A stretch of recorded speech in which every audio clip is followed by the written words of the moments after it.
Hey Heartland family, Pastor Ethan here with another Walk the Path video from Sunday's message. This week we talked about Matthew chapter 15 verses 21 through 16 verse 12. And we covered a lot of things, right? The Canaanite woman who came and asked for her daughter to be healed, and Jesus says it's not right to take the children's bread and throw it to the dogs. We talked about how he healed many people, and then he feeds the 4,000, and then he goes on a boat and talks about the leaven of the Pharisees. I think it's good to focus on that leaven of the Pharisees. We talked about how that leaven of the Pharisees could be that exclusivism that the Pharisees had. They wouldn't allow people in.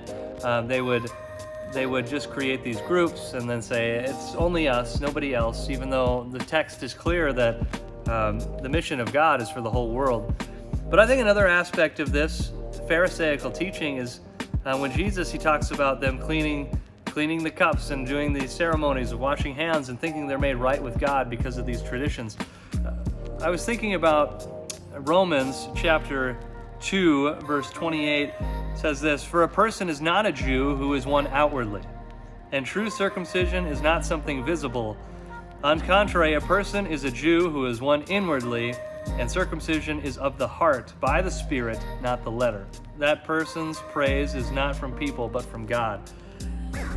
And I think this is another spot where the Pharisees really had it wrong. It had all become about outward expression, about outward things, and that would make it appear like you had a proper relationship with God. We know according to Hebrews and Romans, you can only have proper relationship with God through faith. And I think that's what we see in this woman, the Canaanite woman. She has faith. And Jesus says, "Woman, your faith is great. Let it be done for you as you want." And so as we walk the path this week, I would encourage you, have you been putting your trust in the things that you do, right, in your daily life? Well, I pray every day, or I read the scripture every day, so I must be right with God. We got to remember, it's not about the outward expression, it's about the heart. Are we really in relationship with God? Do we really walk with him, have faith in him? Do we trust him? It's not about the law, it's about trusting God. And so I would encourage us to maybe redirect our thoughts to trusting God and not just doing the right things. With that said, we love you guys. Thanks so much for listening, and we'll see you this Sunday.